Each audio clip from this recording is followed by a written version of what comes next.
எங்கள் வாழ்வும் எங்கள் வளமும் மங்காத தமிழென்று சங்கே முழங்கு என்கிற பாவேந்தர் பாரதிதாசனுடைய பாட்டு வரிகளை இந்த இனிய பொழுதில் நினைவு கூர்ந்து தேனி மாவட்ட நிர்வாகமும் பொது நூலக இயக்ககமும் இணைந்து நடத்துகிற, எனக்கே கொஞ்சம் கூச்சமாக இருந்துச்சு, ஆனால் மனுஷனுக்கு அது கொஞ்சம் தேவைப்படுது. அதனால் அவர் நம்மளை பற்றி தான் சொல்கிறாரா, நம்மளை தவிர வேறு யாராவது மேடையில் இருக்காங்களா அப்படின்னு நான் நினச்சேன். ஒரு அன்பின் தான், வேற ஒன்றும் இல்லை. நீ அவர் சொன்னதெல்லாம் அப்படியே ஒரு சான்றிதழாக எடுத்துக்க வேண்டியதில்லை. அன்பின் பார்ப்பட்டது தான். கலைஞர் எங்கே, நம்ம எங்கே? அவர் எவ்வளவு சங்கத்தமிழுக்காகவும் தொல்காப்பிய பூங்கா வாழ்க்கை முழுவதும் எழுதி குவித்தவர். அந்த மாதிரி ஒரு அன்பின் பார்ப்பட்டு சொல்லியதாகத்தான் நீங்கள் எடுத்துக்கொள்ள வேண்டுமே அன்றி நம்ம நினைக்கிற மாதிரி நம்ம ஒன்றும் அவ்வளவு அறிமுகமெல்லாம் கிடையாதுங்க. மனுஷன் நான் என்ன தலைப்பு கொடுத்துருக்கேன்னா மண்ணும் மனிதர்களும் அப்படின்னு. ஆனால் மனிதர்கள் பல விதமாக இருக்காங்க. இப்போ நான் வந்த உடனே என்னுடைய பதிப்பாளர் கொடுத்தவர் விந்தை மனிதர்கள் அப்படின்னு ஒரு புத்தகம் நான் பாரதி புத்தகத்தில் வெளியிட்டு இருந்தேன். பிறகு இதை நானும் போட்டுக்கிட்டுமையான்னு கேட்டார். தாராளமாக போட்டுக்கய்யா அப்படின்னு நான் சொன்னேன். அதோடு நானும் மறந்துட்டேன். ஆனால் அவர் பல புத்தக திருவிழாக்கள் அந்த புத்தகத்தை நண்பர் விற்கிறாருன்னு எனக்கு தெரியும். ஆனால் இன்னைக்கு ஒரு 2000 ரூபா பணத்தை கொடுத்தாரு. எதுக்கியான்னு கேட்டேன். அவர் உங்கள் புத்தகத்தை விற்றதுக்கியா அப்படின்னு. இப்படி மனிதர்களும் உலகத்தில் இருக்காங்க.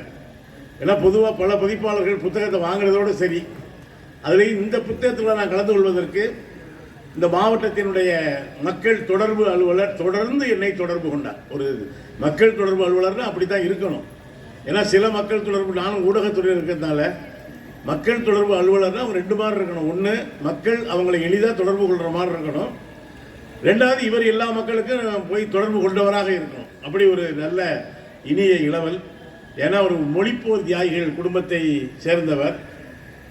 நம்முடைய மரியாதைக்குரிய மக்கள் தொடர்பு அலுவலர் எப்படியாவது நீங்கள் வந்துடணுங்க அப்படின்னு சொல்லித்தான் வற்புறுத்தி தான் அழைத்தார்.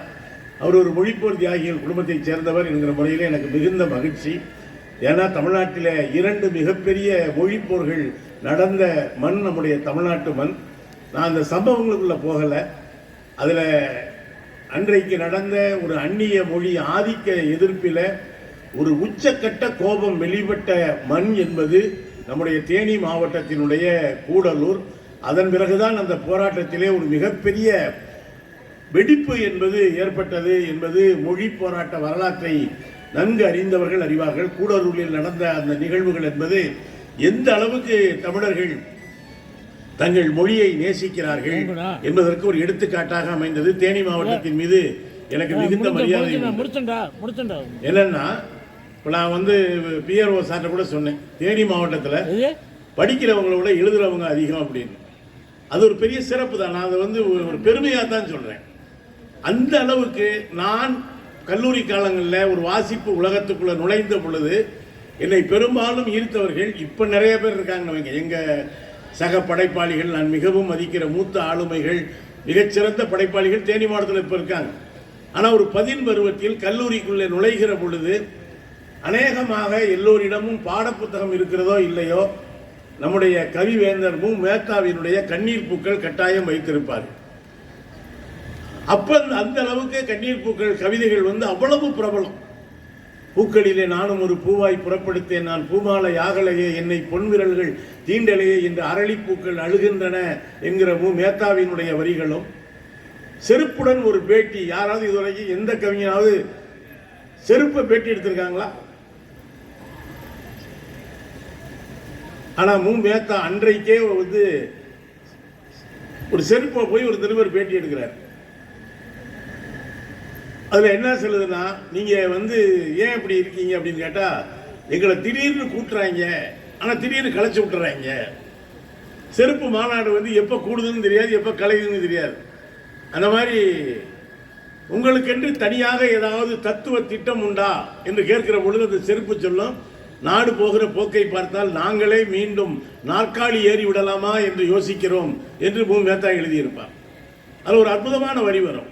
உங்களுக்கென்று தனியாக தத்துவ பார்வை உண்டா என்கிற பொழுது செருப்பு சொல்லும், சருகுகளை மிதிக்கிற பொழுது சத்திக்கும் நாங்கள் மலர்களை மிதிக்கிற பொழுது மௌனமாகி விடுகிறோம் என்பதையெல்லாம் மயங்கி கிடந்த நாட்கள் உண்டு.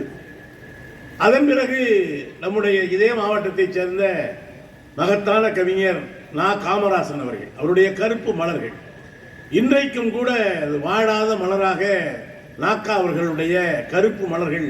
அவர்தான் எல்லாவற்றையும் அதுவரை விலைமகள்கள் என்று ஒதுக்கப்பட்டவர்களை பற்றியெல்லாம் அவர்தான் கவிதை எழுதினார். இன்றைக்கு மாற்று பாலினத்தவர் அல்லது மூன்றாம் பாலினத்தவர் என்று சொல்லப்படுபவர்களை பற்றியெல்லாம் நிறைய ஒரு விழிப்புணர்வு வந்திருக்கிறது.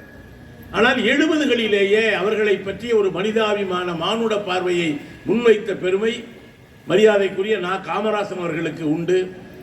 நாங்கள் மன்மத அச்சகத்தின் மலிவு பதிப்புகள் என்றெல்லாம் ஒரு இடத்திலே நம்முடைய பாலியல் தொழிலாளிகளை சொல்லுவார். அதுபோல இவர்களை பற்றி சொல்லுகிற பொழுது நாங்கள் அச்சு பிழை போல சந்தி பிழை மாதிரி நாங்கள் சந்ததி பிழைகள் என்று இந்த பாலினத்தவரை பற்றி நாக்கா அவர்கள் எழுதியிருப்பார்கள். எழுதுகிற பொழுது சந்தி பிழை வரும் இல்லையா, அதுபோல நாங்கள் சந்ததி பிழைகள் என்றெல்லாம் எழுதியவர். அதன் பிறகு திருத்தி எழுதிய தீர்ப்புகள், அந்த அட்டையினுடைய அந்த இது கூட எனக்கு இன்னும் ஞாபகம் இருக்கு. அந்த ஒரு ஆரஞ்சு கலர் வண்ணத்தில் ஒரு பேனா இருப்பது போல இந்த மாவட்டத்தினுடைய இன்றைக்கு வரைக்கும் உயிர்ப்போடு 50 ஆண்டுகளுக்கு மேலாக எழுதி கொண்டும் இயங்கிக் கொண்டும் இருக்கிற கவிப்பேரரசு வைரமுத்து அவர்களுடைய அந்த திருத்தி எழுதிய தீர்ப்புகள் நாங்கள்லாம் அதை கையில் வச்சுக்கிட்டே அலைவோம்.